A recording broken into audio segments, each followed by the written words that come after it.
Ntaratangura aya makuru nyezina ntunyemerere ngugeze ko iyi nkuru ivuga ko hakiriho agahaze ku kibazo c'ahazova amahera leta izokoresha muri uyu mwaka w'ibihumbi 2023 ushira w'ibihumbi 2024. Ivyo ni ibivugwa n'ishirahamwe Parisemu.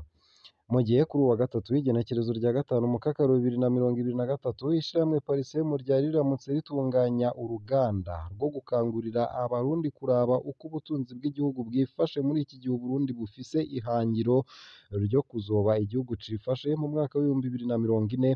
Abahinga batandukanye babonye ko bigoye mu gihe hakiri agahaze kahazova amahera leta izokoresha muri uyu mwaka w'ibihumbi 2023 ushira w'ibihumbi 2024.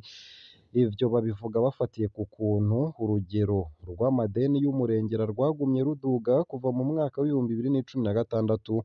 Uburusho bwinshi butangwa ariko ntibugire ico bwungura ku iterambere ry'igihugu hamwe n'igihengeri c'amamiliyaridi hashika 1,600 bitazwi neza aho azova muri uyu mwaka w'ibihumbi 2040 ushira w'ibihumbi 2060. Faustin Ndikumana arongoye ishirahamwe Parisemu akaba amenyesha ko gushika ubu imfashanyo leta yiteze kuronka ingana n'imiliyaridi 900 hamwe n'igihengeri c'amamiliyaridi 700 gushika ubu bitazwi yo azova. Ivyo rero ngo biza vyiyongera ku kuntu amadeni yo hagati mu gihugu yaduze gushika ku miliyaridi zirenga 4,000 mu gihe ideni ryafashwe hanze y'igihugu ringana n'amamiliyaridi 1,300. Ni ukuvuga ko ideni ryose ringana n'amamiliyaridi 5,300. Kuri ivyo Profeseri Gilbert Niyongabo akaba agira ati biraboneka ko muri uyu mwaka leta yategekanije kugabanya ideni ariko kubera hakiriho igihengeri mu mahera leta izokoresha n'ubundi rizohava ryongera kwiyongera.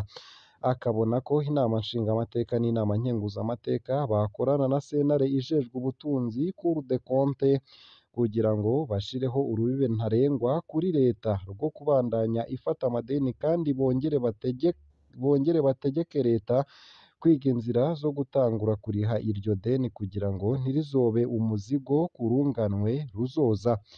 Ku kijanye n'uturusho duhabwa abanyamitahe ngo kenshi usanga badutanga kugira ngo bahamagare abanyamitahe mvamakungu kuzana imitahe yabo mu gihugu. Porofeseri Masabo wakaba abona ko ata gihugu na kimwe cigeze gitera imbere kubera gutanga uturusho, ahubwo ko abo banyamitahe benshi iyo batunze baca bisubirira iwabo. Akabona ko leta ikwiye gushiraho umurwi ukora icirwa cerekana ko uturusho twatanzwe hari inyungu twazaniye igihugu, basanze ata nyungu bafate ingingo zo kwiga ukuntu ubwo burusho bwogabanuka. Mu gihe amahera leta ishobora kwegeranya angana n'imiliyaridi 1,700 gusa, Faustin Ndikumana babona ko nka hamwe amadeni yobandanya aduga kandi n'igihengeri kikaguma kiba kinini kandi n'amahera asabwa mu madeni ntakoreshwe mu migambi y'iterambere, ngo bibandanije uko bizoba bigoye ko Uburundi buzoshika kw'ihangiro ry'umwaka w'ibihumbi 2023 ushira w'ibihumbi 2024.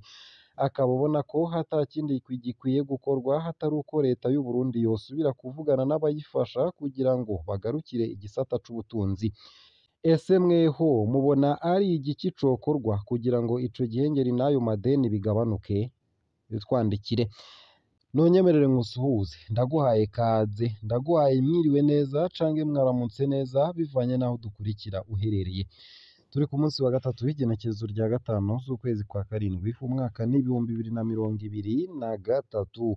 Gutegerezwa gufyonda sabone canke subscribe nawe utarafyondako kugira ubandanye urashikirwa n'amakuru yose, inkuru n'ibiganiro tubandanya gushikiriza binyuriye ngaha kuri ino mboneshakure.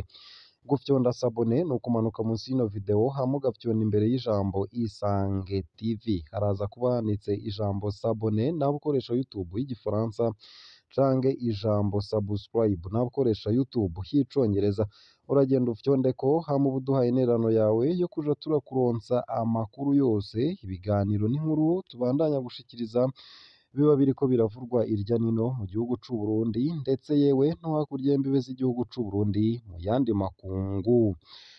Angeline Ndayishimiye umupfasoni w'umukuru w'igihugu c'u Burundi Evariste Ndayishimiye ku kibuga c'indege ca Bujumbura hano hari kw'igenekerezo rya 4 z'ukwezi kwa 12 2022 aho yari avuye mu rugendo i Niamey muri Niger. umumenyeshamakuru yakoze amatohoza ku myambaro umupfasoni Angeline Ndayishimiye yaje yambaye.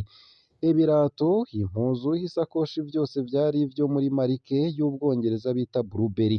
Ibyo uyu mukenyezi yari yambaye byari biciye amafaranga y'amanyaburaya 5,590 mu marundi. Ayo mafaranga yababa imiliyoni 20. Ni ukuvuga ko mu munsi umwe gusa umupfasoni w'umukuru w'igihugu ca mbere gikenye mu isi yari yambaye imyambaro ingana n'imyaka 10 y'umushahara w'umwigisha yize kaminuza. Bamwe bati twarahiriwe dufise Premier Dame azi gushaza, abandi bati niwe Premier Dame wa mbere azimvye kuva Uburundi bwikukiye. Nayo mu bindi kandi ni uko muri seneri babandanya kunyinyurana. Mu gihe umushingamateka Agathon Rwasa arongoye umugambwe seneri yaheruka gufata ingingo yo guhagarika bamwe mu bari mu biro bikuru by'umugambwe abagiriza gushaka gusambura umugambwe, abo birukanywe nabo baraye basohoye itangazo kuri ubu wa 4 z'ukwezi kw'indwi rivuga ko bamukomboye mu burongozi bw'umugambwe. Muri iryo tangazo ryatewe ko umukono n'abantu 11 harimwo n'abashingamateka 10. Bimwe mu byo bagiriza Agathon Rwasa ni ukunyuruza amafaranga y'intererano atangwa n'abanywanyi, kwigungira ko, kudakoresha amanama, kudaha agaciro abo bari kumwe mu nama nkuru ndetse n'ibindi. Mwomenya ko kubera izo njyane ziri muri uwo mugambwe, umushikiranganji w'intwaro yo hagati mu gihugu yaheruka gufata ingingo yo kubuza amakoraniro ahuza abantu benshi.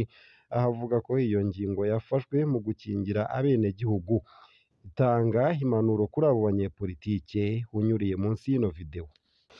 Nayo kandi ngo gutegura imigambi hamwe no gushiraho amategeko atuma abikorera ivyabo binjira mu gisata c'ingenzi nivyo vyotuma ico gisata cinjiza amahera menshi.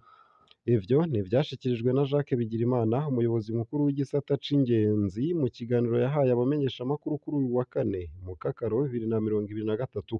Hakaba hari mu ruganda rwatunganijwe mu kurabira hamwe ishusho ry'igihugu mu bijanye n'akaranga ndetse n'ivy'ingenzi. Yamenyesheje ko igisata c'ingenzi kitagira uburyo bukwiye kigira gihaguruke mu gutera imbere nk'uko ahandi bimeze, ariko ko bikunze hakaboneka abagishiramwo uburyo ari igisata co kwinjiza amafaranga menshi.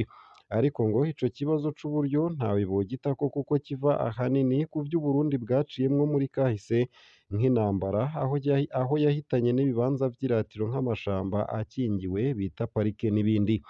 Yavuze ko kugira bikunde hari ugutegura imigambi myiza, hanyuma hakaronderwa abafasha mu gushira uburyo muri iyo migambi, na cane cane abikorera ivyabo, kuko ngo n'amategeko abemerera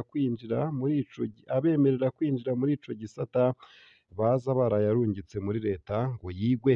Yamenyesheje ko hamwe ivyo vyose yavuze vyoja mu ngiro, igisata c'ingenzi cohinduka bimwe bishimishije, mbere kikaza mu bisata vyinjiriza igihugu amafaranga menshi.